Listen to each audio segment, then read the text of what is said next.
Yo, what's up? This is Splendid Radio on Farside TV. With we got Amaru up in the house. What's happening with you, man? Man, just one day at a time, one day at a time. That's right. Uh, I think. Well, I got a couple good questions for you, man. I got a couple good questions for you. Man, just I want to start with this whole comics and their obligation. You know, um, I was trying to decipher that question. I need you to clarify it. okay. So what is a comic's obligation to roast another comic? Okay. It's not.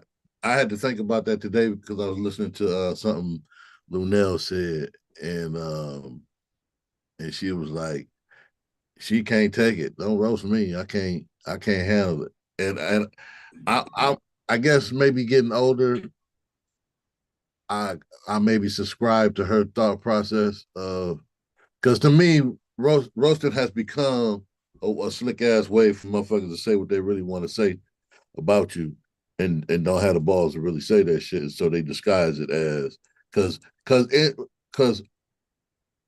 stand up, the best stand up is that which you can vicariously live through the person who's telling the story or the joke or whatever, them being able to relate to you, the realness within the situation that they are describing to you. When you are telling a joke or a story, the reason why the audience can relate is because you believe that shit, and somehow you conveyed that to the audience that this shit is real and is believable and ride with me. The audience isn't stupid, is my point. So when you're roasting, you can feel just like a regular audience, you can feel if that shit is real and sincere and all that old shit. And that shit is cringe for a reason because that shit Cat Williams was saying, he meant that shit. he meant that shit.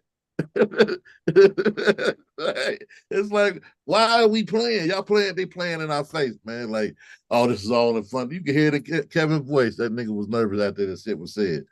You know, that is just a slick ass way in our day and age, in our culture now, to say some slick shit that you don't have the balls to say uh, under any other circumstance or situation. So I can't participate in one. Now, if it's a regularly scheduled your mama session, I can ride with that. I grew up with that. I could, I know what it is. We going for the gully. That's what it is. I'm going at anything. Your mama, your kids, everything is at risk. But don't disguise it as, oh, I'm doing this. Is my brother right here. I love this man. I'm gonna talk about anything that could hurt him and psychologically make him think about for the rest of his life, did I mean that shit or not? Or was he throwing shade and all kind of unnecessary shit can come from that. I don't want no parts of it.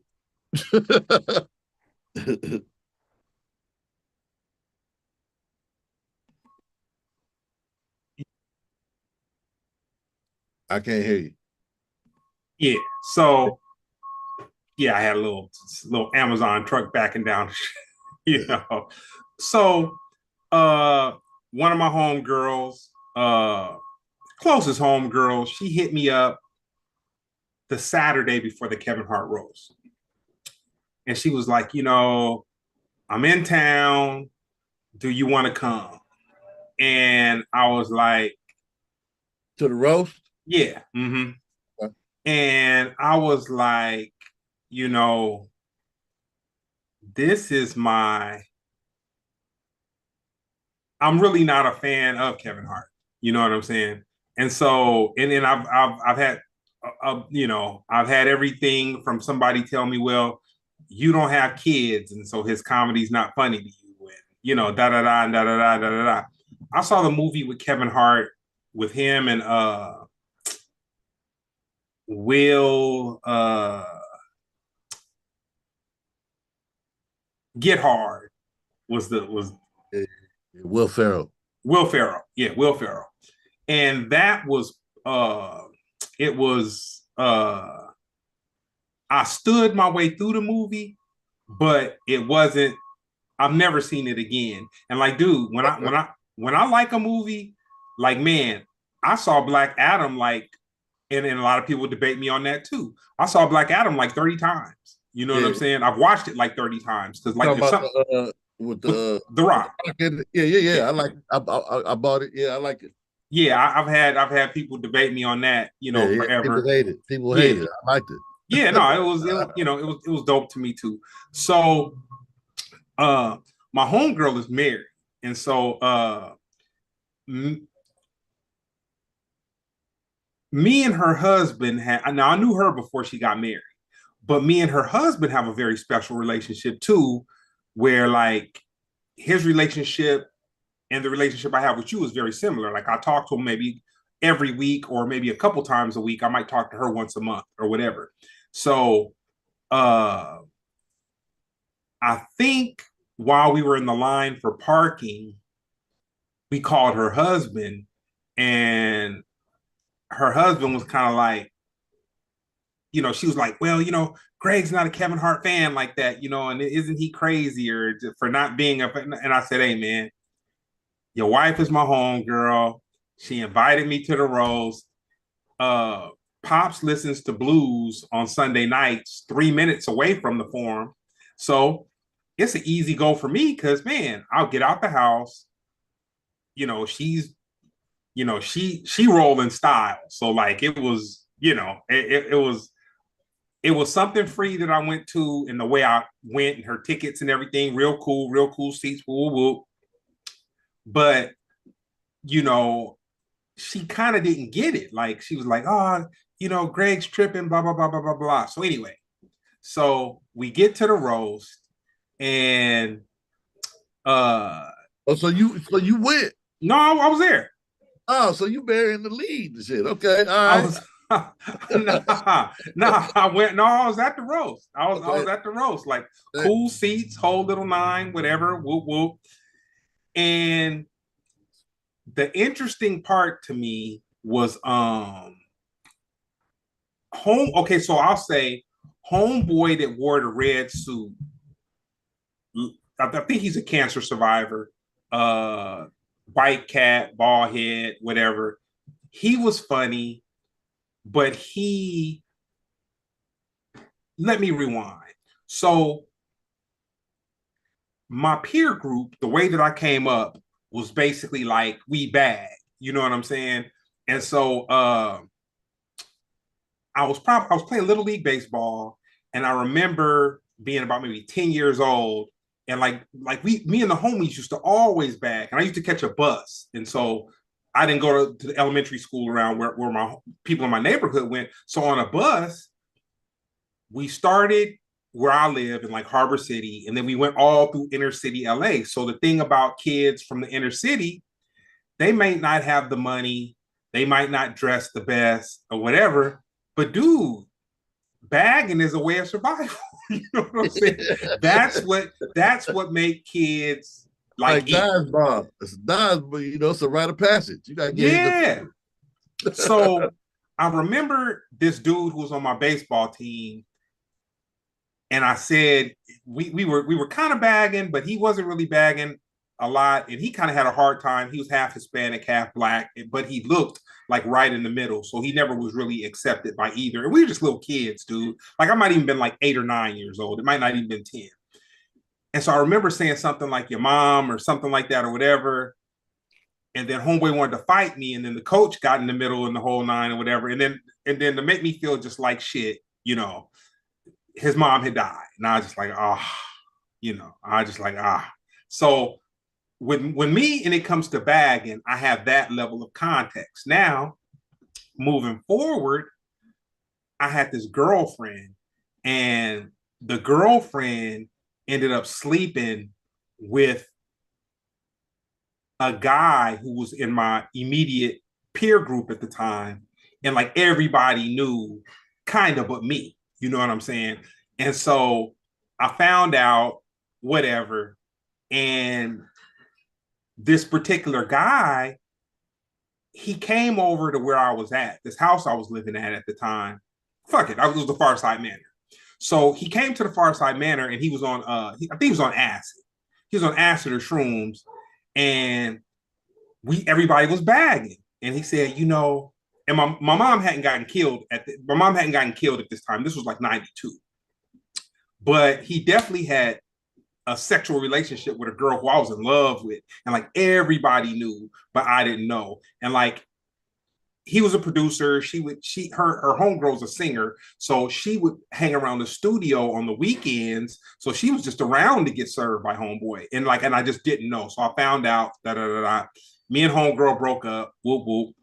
But homeboy, his mom's was a lesbian, and she left his father. And the father had one leg. He had one. I don't know why he had one leg, but he had one leg. So anyway, he came over to the house and he was on acid, and so he was like, "Yeah, that's why I served your girl and I served her last week." And so, but we was bagging, but it was within real context. So I was like, "That's why." And his father might have died. I think his father, I don't know if his father had died or not. I can't remember. But I do remember saying, that's why your mama bonked out on your one-legged daddy with her lesbian homegirl to Las Vegas to live happily ever after. Well, to kind of cut it short, me and homeboy was hugging. And you know, not the we was rolling around hugging, you know what I'm saying? We were scrapping, yeah. So we were scrapping. So after that, and I'm saying all this to give context. So after that, moms got killed in 95, but I had people after that. Some knew that my mom had died. Some had forgot that my mom had died. And when fools would bag, that would come out. You know what I'm saying? They'd be like, "Oh, your mom's da da da." But I never, just like me, I never got mad at him because I was like, "Oh man, my mom didn't just die. She got killed." And I know that whoever I was bagging with, the way they said it wasn't with vitriol. You know what I'm saying? So I knew like, oh shit, they probably forgot or they weren't thinking, and it just slipped out or just whatever. I say that to say, when I was at the Kevin Hart roast, the first dude who was wearing the red, like the Eddie Murphy Raw thing or whatever, he was cool. He was saying things that could have been like a little edgy, but nothing really offensive. You know what I'm saying? But he was, to me, I thought he was dope, dude. He was cool. So with Kevin's roast, it's like the further it went, the more offensive it. So Tony Hinchcliffe or whatever, he was like near the end. So by the time you got to him, it was kind of boiling up. But I don't even understand why he was there. well, he was there because of Netflix. So this is what I got out of the whole thing. So they had Draymond Green there. And I think he messed up on one of his jokes. But when he messed up, he said, I'm trying to be funny. I had a team of Netflix writers, but he was kind of funny though. But he said when he messed up, he's like, man, y'all gotta, go easy on me. I'm trying to be funny, but there was a team of Netflix writers and they wrote these jokes. And so I'm just saying some jokes that they gave and, whatever. So I kind of gave him a pass. Like, but he was funny. Like he did, you could tell he worked on his delivery because if he wouldn't have said that they wrote the jokes, you never would have thought that. You'd have thought like, man, he's kind of cool. So when it got to Adele Givens, it took me a minute to kind of catch on. And Homeboy was talking about her husband. I guess she was married in the 90s and she had a husband. I guess her and her husband were maybe in the Air Force or the Army or something like that. And her husband committed suicide, but he had like a couple tours to Desert Storm or something like that. And, man, one thing that I know is that cats that were in that Desert Storm war, the ones that I know personally, they never really talked about what went on while they were there at Desert Storm. But I know that three people I know that when it changed. You know what I'm saying? And that's what war will do. Like not the little fluffy fuzzy war that they talk about right now and all this and whatever, but like I learned that when a person's been in active duty military, out of respect, you don't like that's not something you even bring up. You know what I'm saying? Like if they bring it up to you, you engage it respectfully because they may need to talk about it, but that's something that's very whatever. So I can't remember the comedian, but Homeboy was like going like your husband something to the with the Dale Givens something to the tone of your husband wanted to get away from you so bad that he killed himself in the army or some shit like that. It was I'm paraphrasing, but that was whatever, and that made me kind of feel like, dang, that's kind of messed up. But at the time, I wasn't like YouTube or Google fact checking what they were saying. Like it was happening so fast that if you didn't know, like I didn't understand that her husband really had committed suicide and all this stuff until like after the fact, after I did my research. But it just kind of had me like on cringe. It wasn't really whatever. But um when Pete what's homeboy's last name? I know you're talking about. Yeah, the guy who messed with the Kardashians or whatever. Yeah, yeah. When he got up there, he turned it up. So David. the Pete David. So the way that the roast went was it gradually got it like it started at a slow simmer, and then it just got to where it was just like ridiculous. They lose me. I don't understand why they get to talking about everybody else and not the person that they are there for. They talk, Because now this is what I could tell just being in the audience. You have all these comedians that are there. They're there to roast Kevin Hart, but you got comedians that have animosity against each other. And so it turned into being like maybe 80% about Kevin, but 20% about comedians just throwing vitriol at each other who probably would never have had the place and space and time to be within the vicinity of where they could throw vitriol at each other. So they were taking advantage of the opportunity. You know what I'm saying? And so um, when Tony Hinchcliffe, by the time he got up, it had been bubbling up and getting to the thing. And you could tell. So when Draymond Green made his statement, like I said, he said, yo, they wrote my jokes and gave them to me 2 weeks ago. There's a writing team and da da da da da da. So what that made me understand is that some of this stuff was going off the head, but a lot of it was written. And like if you want to point a finger, you got to point the finger at Netflix. Like people are just pointing it at the comedians.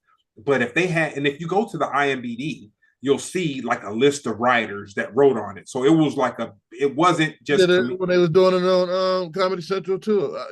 I understand they got their writers, this, that, and third, and I just the purpose of it all is it just you get lost in what the whole purpose. What was the purpose of the road? well, this is the thing. So by the time Tony Hinchcliffe got up there, it was weird to me because for one, and I may be wrong, but he seemed clearly homosexual or very feminine to me. And I felt like it wasn't fair because nobody attacked him. He sounded feminine, very feminine, and no one attacked that. You know what I'm saying? And so I'm like, which is just respect. Like, dude, who cares who anyone's orientation or just whatever? Like, you know what I'm saying? But it was crazy to me because out of all those comedians, they could have attacked that. and he seemed very feminine to me. So But the listen, power structure. We don't know what the power structure of those comics behind the scene are. And this is what I mean. Tony. So if I say something negative about Tony, and later on get in the stratosphere or whatever, instead of third, he can pull the plug on a upcoming booking I may have. yeah. That, and now see that's why I wanted to have this conversation with you because me experiencing this whole thing, I have no nose, and that's why I wanted to ask you some questions about like I was just my homegirl invited me somewhere. She thought it was going to be the dopest thing in the world. I definitely didn't want to go, but I did find it entertaining up until kind of like Pete David and Tony Hitch. Because, like I say, it started off at a simmer where it was somewhat like I got a kick. Like the first dude who was wearing the all red ball head, that the cancer guy who had survived cancer, whatever, he was really funny to me. And I was like, dang, like, okay. I was like, man, he got a new fan out of me. You know what I'm saying? But as it went up, and like even with Regina Hall, Regina Hall's bit was basically like uh she was acting like she was a medium and Yeah, Kevin's dead mom was speaking through her. I heard that. Now Yeah. now in one way I was kind of like, ooh, that's like, man, she like, man, if Kevin loved his mom, that could be kind of like, whatever. But she did it in a very comedic way and she didn't do it with any vitriol. You know what I'm Well, saying? again, remember when I said in the beginning, an audience can feel if it's sincere or not, or if it's coming from a bad place, which dictates whether they're gonna laugh or not. Mm-hmm. So that it all you the audience, not too many of them are stupid. They not that stupid. They can feel. You know. Yeah. So by the time it got to Tony Hinchcliffe, so put it this way: after Cat Williams finished, I bounced. Like I just, I was full of the event. You know what I'm saying? And then it's funny because my homegirl, she's like, oh, Venus, because I think right after Cat, Venus and Serena started to walk out, and I was like, hey man, I'm not gonna deal with all this traffic. We got here. We've exchanged some pleasantries. You know what I'm saying? Cat We've was seen Cat was last. it was near the end. No, he wasn't last, but after I saw him, he was so Tony Hinchcliffe was somewhere ahead of him. But and I'll tell you something crazy. When we were pulling up in the parking lot, I said, Cat Williams is gonna be here. Like, no, I had no heads up or no nothing. But I felt like with Netflix doing this thing and them having all the stars there that they had there, I was like, man, if this is about money, if Netflix is buying out the city, if they're throwing all these comedy events at all these venues, I actually thought that Mike Epps and Cat Williams were going to be there.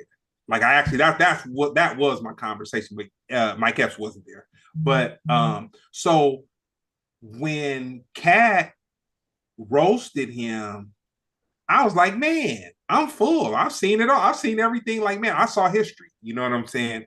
Now, when Tony Hinchcliffe made the joke about George Floyd, and I think it was him, or it might have been the other guy, because the other guy was kind of offensive. He wasn't as offensive as Tony Hinchcliffe. He was kind of like the MC, I but he think wasn't. Hitchcock did the Floyd joke. I'm pretty sure. Okay, yeah. Now, uh, when he said the word ninjas, he was uncomfortable saying it and he stuttered. And I saw that he was uncomfortable, but I know that's really how he felt. I could tell that he was, he's overt racist. And the crazy thing about it is I know a black comedian that hangs out with all those guys. And I've met him a couple of times and he's kind of a decent guy, but he kind of so well he he made a George Floyd joke. He sure did. I ain't gonna say his name, but he made a very offensive George Floyd joke, and he ended up apologizing to the family. But his thing was he said he apologized to the family not for the joke, but because he didn't say the joke to stir the emotions in them that got stirred. It was some bull. It was just whatever. And that comic that I had met a couple times, he's been on the podcast. Like, man, but after he made that joke, I never like I was just no longer a fan of his. And he's part of that whole Joe Rogan and all those guys and all that kind of thing. And then I kind of felt like, dang. And he even moved to Texas. Like he was living out here in LA. And then he moved to Texas. But then I was like, well, you know what? Maybe his way of getting his way of not having to perform in all these small LA nightclubs was to cozy up to the Joe Rogans, the Tony Hinchcliffes, and all that, and to say disparaging things about Black people and laugh about and whatever. So, like, I never dumped on him, but I just like, this dude is just not my, I'll never be into his, I really wasn't in his comedy anyway. You know what I'm saying? He was just kind of a famous comedian, and I had the opportunity to have him on the show and interview him a couple times, and that was cool. But at that time, he never just took it to the level. You know what I'm saying? It was like Kevin Hart's roast. He was just simmering when he was in LA. He wasn't at that. He hadn't switched to fourth gear. He was like in second gear when he was in LA. But once he moved out to Texas and got around the Joe Rogans and all those guys, it just totally went to another level. But then at the same time, I have to say, man, comedy is a very cut. Well, I'm not gonna say cutthroat. I'm not. You're a comedian. See, in Texas, you gotta understand. Joe Rogan got a club there in Austin, so to be in that scene lends him more of a chance to get in good with that scene in that club, which it's a. I've never been there. I just know it exists, and if it exists the way it exists in my head, then it's a full scale comedy club. Probably runs from Wednesday to Sunday, and have big headliners in and out of there on a weekly, and every local comic or comic in that region is trying to get in that bitch to perform, so they can say they perform with so and so and so. So and they probably pay a pretty good penny, and so everybody wants a piece of that pie. And I heard the Austin area, it's a liberal area, and it has a pretty decent comedy scene. So it'd be a power dynamic. That's what I'll be watching on some of the roasts as well. Is who saying who, what about who, and who got enough balls to say it anyway, even though they got the the strings hanging over their head and shit. It'd be this game is run. It's a fickle. Yeah, if you don't own shit, or you don't own a club yourself, or you don't have an agency, then you don't have any leverage. A lot of cats will get into booking and owning a club or multiple runs so that they can have some leverage in the business and get work themselves and certain doors open. It is like, woo, look here. So, The Rock, when he roasted Kevin, it was interesting. Now, I didn't hear any of his. I heard clips and everything about everybody that you done mentioned already, but I haven't heard. I just heard that he was there and he said something. So the only thing that The Rock said that could have been offensive, which The Rock's offensive was like, it wasn't rated R. It was like PG-21. So he said, like, he kept on he kept telling Kevin to come over and sit on his lap. You know what I'm saying? And then he made some comments to Kevin's wife, like flirting with her, but Right. like PG-21 third flirt, like he wanted to serve and like that Right, kind right, of thing, or right, whatever. But he was not offensive to Kevin. Cat looked like he roasted him. He came from a place that there could be a lot of truth involved in the roast and whatnot. And you felt you I without you could turn your head from the screen. It's how I first heard it. Is uh, when he was talking, and you could feel. I I used to work for Master P, and one of the dopest things that I ever did when I worked for Master P was watch and work on one of Mystical's music videos. And one of the dopest things about Mystical was the energy he emitted just looking at the playback screen, the monitor, the energy he emitted doing his thing was just fantastic, phenomenal. It was like, wow, this nigga's dope. Like you could feel what Cat was saying when he said that shit. Like you could just tell that he was looking out the corner of his eye at Kevin, like, yeah, nigga. you know, I mean every bit of this shit. I Like, I felt it before that moment in time, but uh, dude, Cat is probably, as far as black comedians are concerned, he is the contemporary king. Because Eddie Murphy is the Eddie Murphy. As far as black I'll give comedians him that his are, flowers. I like him. I think he's funny. Great actor. All that. I'm not gonna king. I'll tell you why. Look at the amount of specials that he's done in the level of his specials. Like he's done a lot of specials. Fantastic. I just don't see him as a king in nature. There are too many. I hate that we do that to ourselves in general. Is always trying to quantify uh, who's the best, Mm-hmm. keeping up this perpetual competition amongst ourselves. Um, you know, I like to liken it to here Eddie Van Halen and them sitting around. Hey man, who's your who's your top three? you know, Yeah, you know what I'm saying? Like we we there are too many people who make me fucking laugh for me to say. Now, back in the day, I used to say, so and so, so and so, and so and so.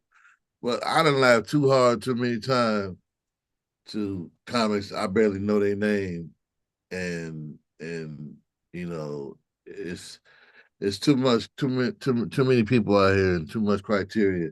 And then to X myself out of the equation, what that look like? I gotta be that humble and say, yeah, I won't even put myself in the top five, nigga. That's what I'm thinking.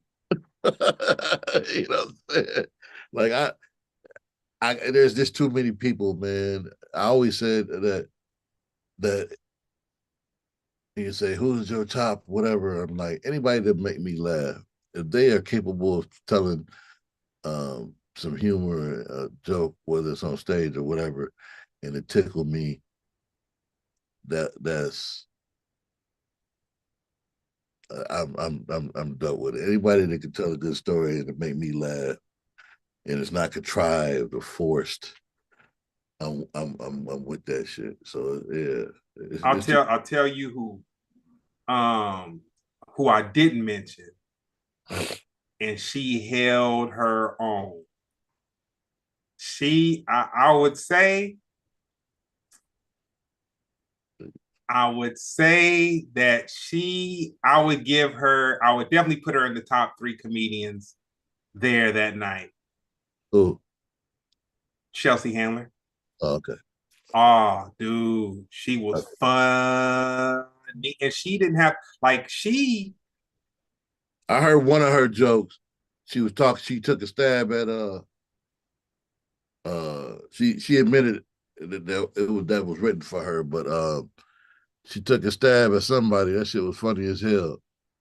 They were ganging up on her, man. They were gang, and she was holding. So a lot of it probably was written for her, but they were ganging up on her, dude. They were Okay. ganging. Oh Uh, man, they were good because couple that I heard from her was, well, I was like, damn, okay. yeah, no, she was hilarious. She was hilarious because I guess she like I never knew that she messed with 50 Cent. Like I don't who Yeah, cares you know that? Oh, who yeah, yeah. no, who cares who deals with like I'm man. Right. But there was a lot of jokes about her and black guys.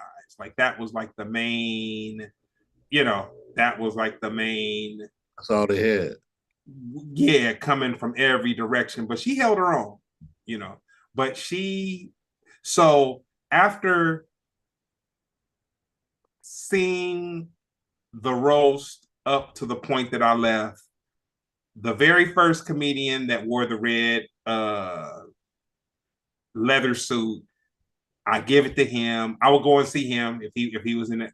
Uh, Ross, I think Jeff Ross was his name. Okay. Yeah, Yep, yeah. Jeff Ross. Yep, I go and see him. Uh, I might not go and see Chelsea Handler, but I would say she's definitely a comic. Her timing, just every single thing. She's not an amateur. She wasn't out of Oh, yeah. place. Yeah, she Whatever. do her thing. She do her thing. Um, I'll say Lizzo did good because I know everything was written for her, but she was able to work it with time. You know what I'm saying? She came out playing her flute. You know what I'm saying? And I want to say she came out playing her flute, and I think there was some small people that came out with her, something like that going on. It was something like that. But so she was funny, and Adele was cool, and I just really just gave it up to her because I felt like for her to still be funny and Homeboy to just go straight for her dead husband, man, that was like That that wasn't was I'm glad you said that again. That was um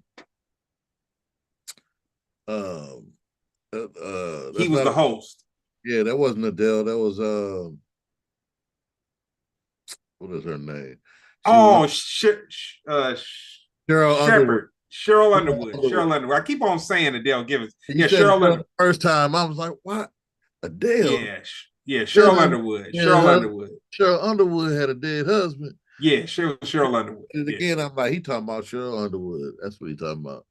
yeah. But she held it together, and I was just kind of like, dang, that was. And I mean, they talked about her husband with vitriol. Like I was just Well, like, I heard her speak on that, and I can't remember it enough to quote her on anything, but I remember her being okay with it for whatever reason.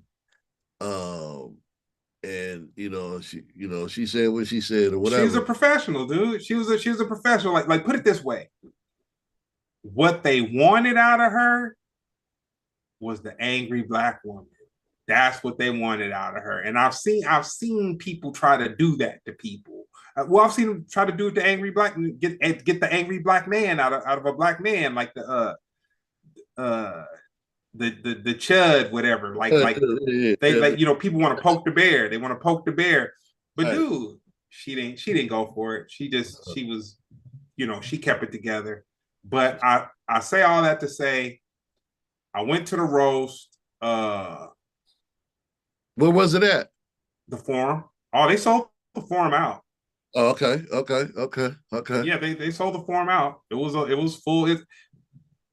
But I got another prediction. What's that? Kevin Hart, Cat Williams, and maybe Mike Epps stadium tour. Oh, you think that'll happen? Oh yeah, for sure. If Fluffy and Joe Coy could sell out SoFi, Kevin Hart, First of all, Kevin Hart and Cat Williams being in the same vicinity, like, dude, those dudes, like, out of all these Netflix events that they were having, those dudes will never even be around each other in pictures. You know what I'm saying? Like you would never even get a group shot where you could get the two of those. When you first said it, I was thinking of it just as uh I wasn't even thinking of it as Kevin Hart and Cat Williams being in the same on the same billing at the state of affairs that they are in now. That would yeah instantly sell out some shit. Oh, dude, come on, man! It would be the biggest. It'd be one of the. And then I thought I'll give you another one. Now this could be hopeful thinking. What if they threw Eddie on it? I was just thinking that. But but Eddie by himself can make $1 billion off of coming back to do stand up special. He But by himself, he can. That's gonna happen. If he say I'm doing it at so and so stadium on December whatever 2095, nigga, it's gonna be sold out soon. Soon before that shit, the end of that sentence, is fulfilled. That them tickets gonna be sold out. He gonna make $1 billion instantly. It's gonna be an instant billion. The tickets gonna be astronomical. They're gonna be worse than FIFA tickets. hey, because Slink is my homeboy, you know, and dude, I'm proud of my different homeboys that do different things or whatever.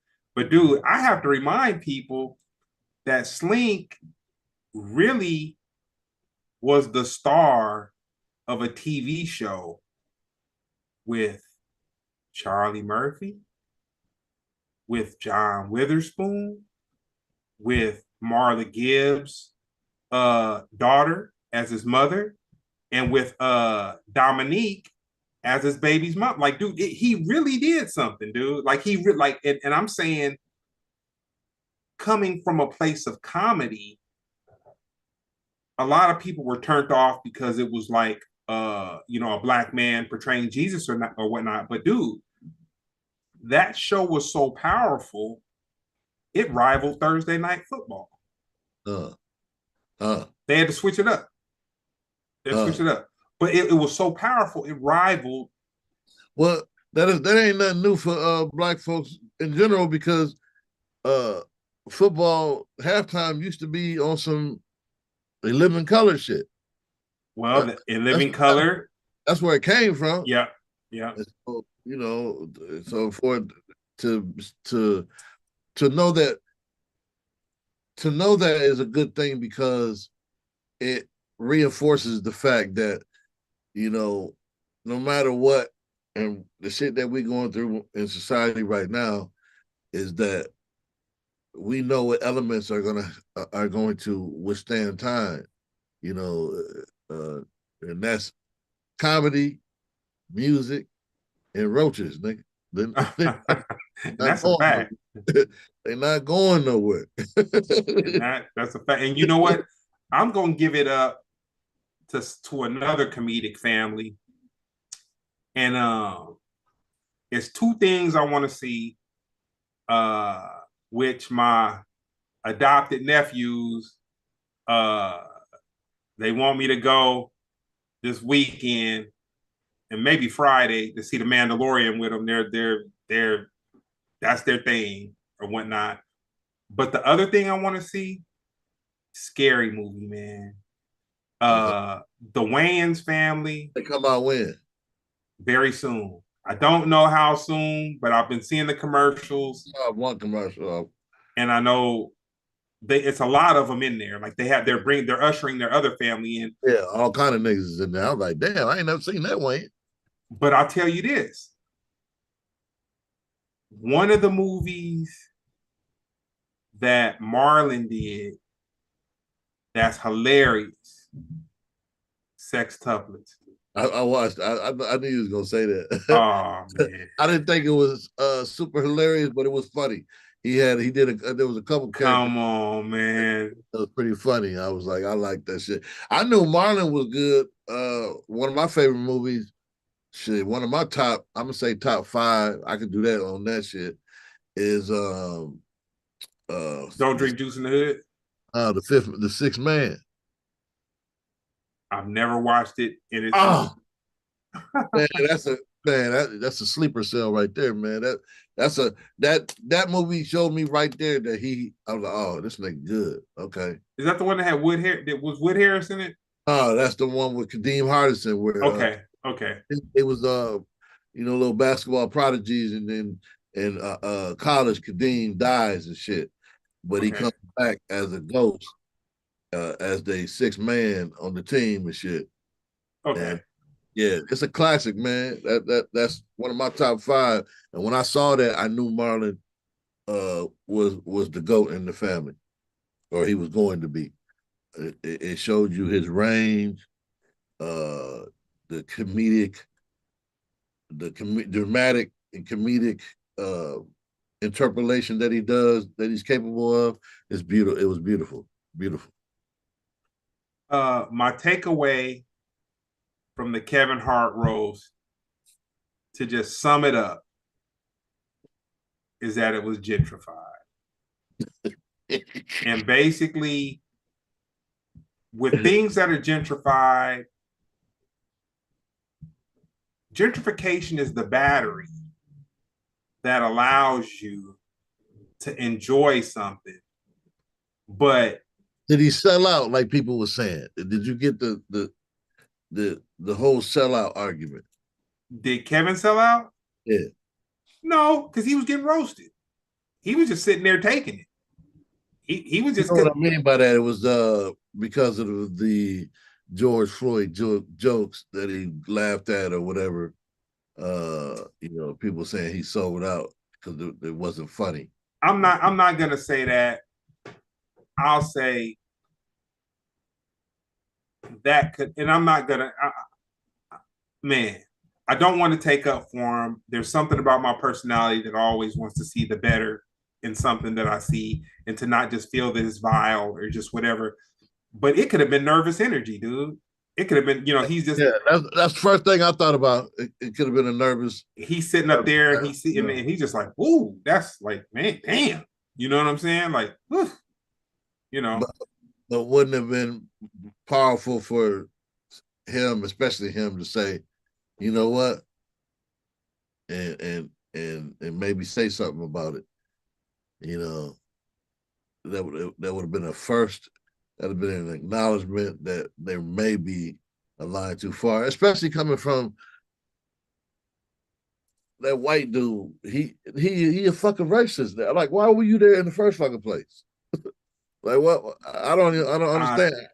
I the understand the ratings and all that little shit, but so like I was saying about gentrification and gentrification being a battery is a cool thing because a battery gives you life. Our cell phones have batteries in them. You know what I'm saying? But the nasty part of a battery is all it takes to make that battery, and the chemicals and the minerals and all that kind of stuff. And that's why I just say, like, the gentrification. It's like you wouldn't have been able to have the level of entertainment that was provided at the Kevin Hart roast without Netflix being able to do something that, the give and the take, man. The give and the take. Now, if it was not a Netflix situation and it was just comedians and it was just truly Kevin's peers, and when I say peers, I say people who he would show up backstage to watch them perform, people that would show up backstage at his shows, and vice versa, like his peers, like if it was about his peers, I could look at it one way, but I looked at it as a whole bunch of money that just made something go, and he was just sucked into the vortex. And I'm not going to totally say that because he very well may have known that that joke was coming, but I there was can't. there was allegedly a joke that they removed that was about Melania, Oh uh, wow. that people were mad about too. That they allowed that shit and then took the shit about Melania out. Yeah, yeah, You know, yeah. he I, knew he knew that too. so so it's like, um, yeah. Well, what I thought, or my introduction to a roast, or what a roast was watching Richard Pryor get roasted, and him and Paul Mooney and Richard Pryor, Friend. but even with the friends, Richard Pryor, they were getting very personal with their conversation, with the conversation. But what Because that's what niggas do. peers? Yeah, yeah, yeah. You with your peers. You with your peers. That's what we do. But you a In guest. front of them other folks. In front of them other folks. Other Ooh. folks, they got comfortable. Oh, we talking about that? Oh, I thought we was, oh, okay. Oh, you bring, okay. Yeah, okay, you bring mamas and shit. Okay, oh. I didn't know this was your mama session. All right then. Well, once again, the one thing I will say about Tony Hinchcliffe is that his cowardice showed when he said the jokes because he wasn't confident about it. He stuttered. He was tripping himself up. He was stuttering, and his I didn't see him perform the joke. Maybe they were showing clips while talking about it or some shit. mm-hmm. Words that came out of his mouth. When I saw him perform the joke, he wasn't confident about it at all. But he was kind of hoping that people would get humor out of it, and there was like hesitation. You know what I'm kind of saying? hear that. I can kind of hear it in his voice. I could see it. I could see it, and I'm just like, oh man. And I was like, what I took away from him, me never seeing any of his comedy or whatever, and that even though the George Floyd thing kind of cut, and it made me feel like it was like a delayed reaction. So it was like I didn't really get how disgusting it was probably to the next day, but I know that it bothered me when they said it. It was like a delayed reaction, but I know that he was not comfortable saying it. And that's not to say he didn't mean it, you know what I'm saying, or that he's not a racist, you know what I'm saying. Right. But it's almost like It was coming from a bad place. That's why he didn't feel comfortable saying it. I'll quote it like this. This is a cliche term, but I've heard Jay Prince say it, senior, and this is fitting to what happened. Who Tony Hinchcliffe reminded me of as somebody that would throw a rock and hide their hand. You know what I'm saying? That was what I got out of his thing. And then, like I said, I kind of tried to process it, but every time I would try to process it more than like 2 minutes, I would just think Netflix, and I'm just like, dude, it's money. It's just money. It's When it comes down to it, yeah, it's a gig that was booked, and he passing out a paycheck to his peers, and knocking out a few birds at the same time. Everybody liking, oh cute. man, off And me, I can only imagine what the paychecks was. and not to be a conspiracy theorist, but even with the conspiracy sucked out of it, uh, I'm not gonna say a humiliation ritual, but I'll say it was definitely some humiliation for sure. Uh, You know, for absolute, you know, definitely for sure. But nah, man, I'm glad that we was able to have this conversation because I've been, I didn't have it, so it was. I want to say it wasn't last Sunday, but it was the Sunday before, and then before social media kind of went crazy with it, I felt that there was something that I need to process about it, just from the standpoint of me not being the biggest Kevin Hart fan anyway. You know right, what I'm right, saying? right. And the conversation that I had with my homegirl and her husband, like they were like, "You're gonna walk away thinking that Kevin is funny afterwards."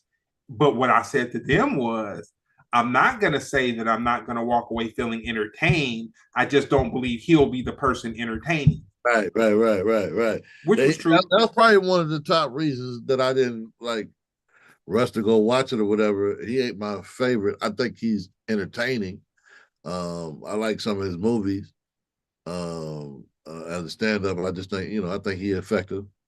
And he good at what he doing. So I ain't gonna hate on him. I'm just not running to go see that nigga.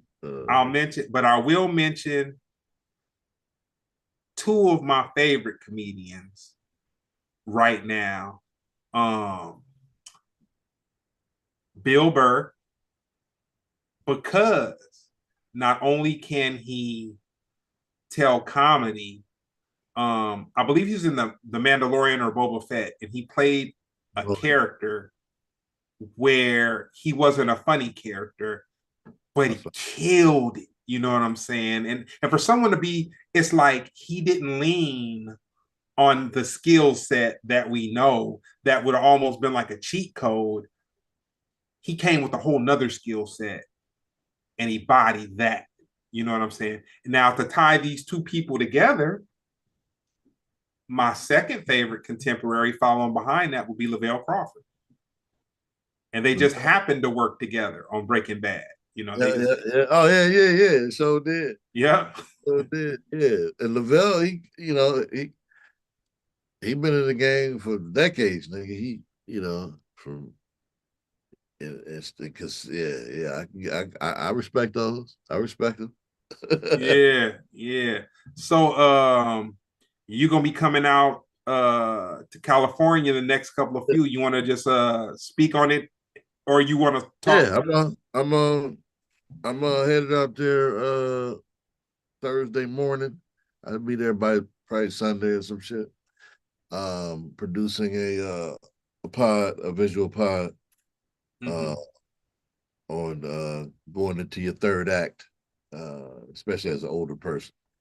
You know, something, you retire, something tragic happened, or like COVID. When we was talking, COVID happened, a lot of people had to pivot and do something else and take risk and we are here to explore some of that, see if some of those risks were taken and rewards were reaped, or if that shit failed miserably.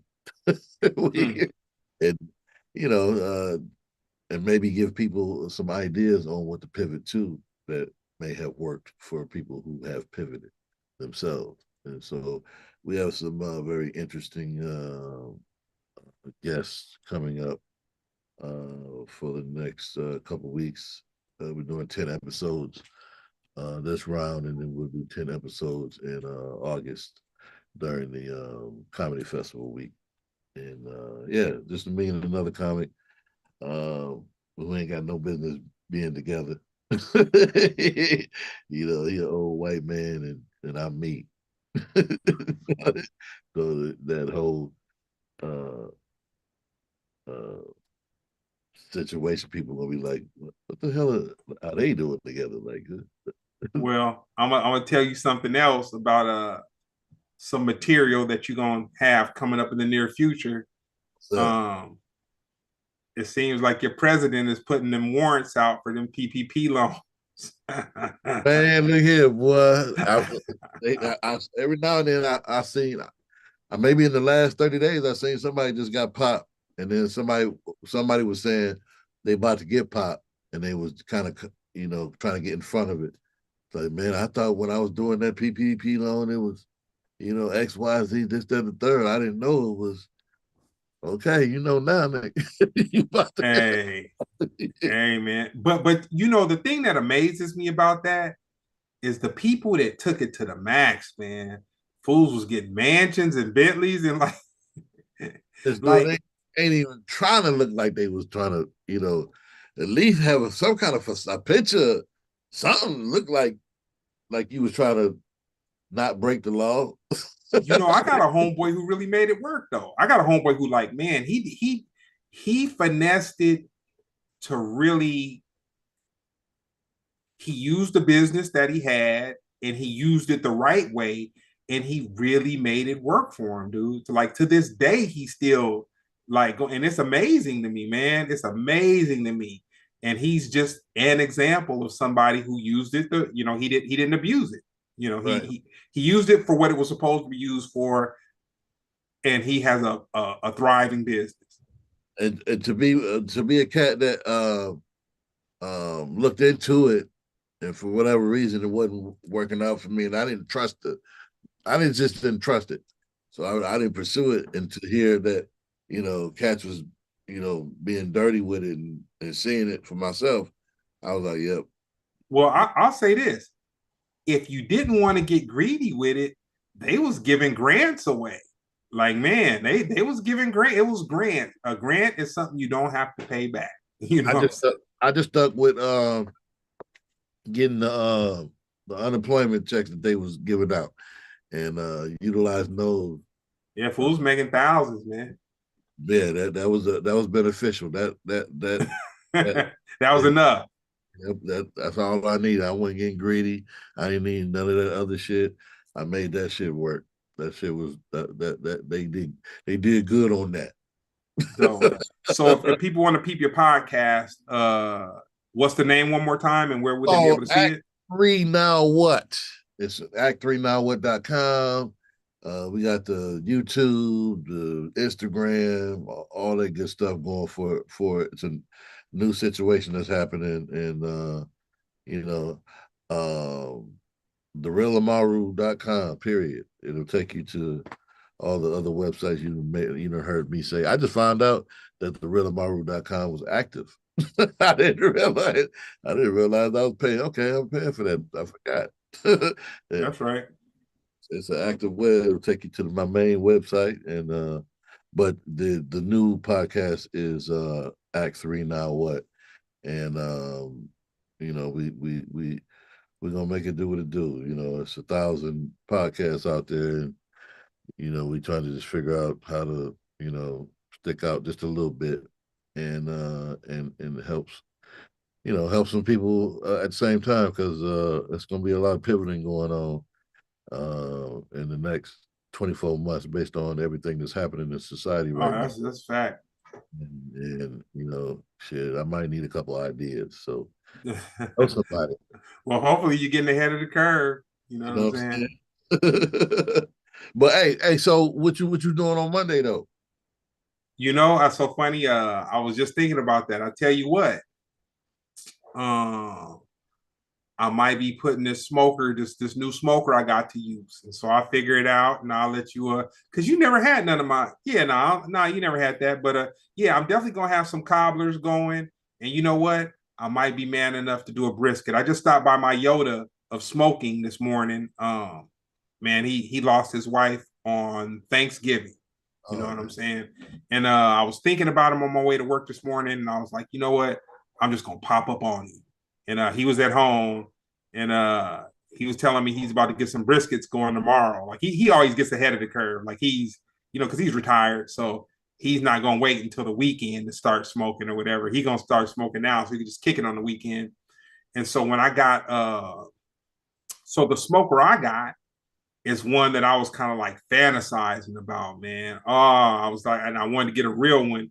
And so I was thinking about buying a used one somewhere. And then I had my eye on this one in Texas, but the whole twist is okay, you get these dope ones in Texas, but then you got to ship them out and got to deal with all this, that, and the other. And the universe led me to look at a Facebook post that this cat that I've known since kindergarten put up. And he's retired law enforcement and he opened up a whole nother business. And he said, I spent XYZ on this smoker, and man, if anybody can give it a good home, I just need a little something off of it. And I hit him immediately, man. And my very first smoke, I was nervous because it's totally different than the way that these little Home Depot smokers and all that kind of stuff. A Home Depot smoker that's aluminum, it takes a lot of charcoal, it takes a lot of wood to get it up to temp, but it won't hold heat. So you got to go out there every like 15, 20 minutes to keep feeding it and making sure. Well, this one, I bought it from my homeboy. I had to get some dudes to help me deliver it to my house and all this. And I didn't want to do anything where I was going to mess up something that was going to be a lot of money, like a brisket or whatever. So I did ribs and I did ribs, chicken, and oxtails. And so I get into it, and it's not getting hot. And so I'm nervous. I call up my Yoda and I'm like, man, I done just paid this money for this smoker. It's a real smoker. And I'm like, man, it's not getting hot. He's like, nah, dude. He said, you got an OG. You got to do a lot to get it up to temperature. But once you get it to temperature, it's going to use less fuel and you're not going to have to babysit it like, and it was exactly that, man. Once I got it up to temp, I check on it like maybe once an hour. You know what I'm saying? Once an hour. And it's so big that the fire's not going to bark up to the point of where you got to worry about overheating your meat or what. Anyway, my family's from Brookhaven, Mississippi. We tell stories and we smoke meat, and I do both kind of good. And so on that note, on that note, when you get to LA, at a minimum, like it's gonna be between Sunday and Monday. all Sunday. good. At a minimum, you're gonna have some cobbler. But if I'm as ambitious as I am right now, it's gonna be some type of meat smoked. You know what I'm saying? Going down. That's what's up. That's what's up. Cool. I'm gonna be there. Nice. With that being said, this has been Splendid Radio on Farside TV. Peace.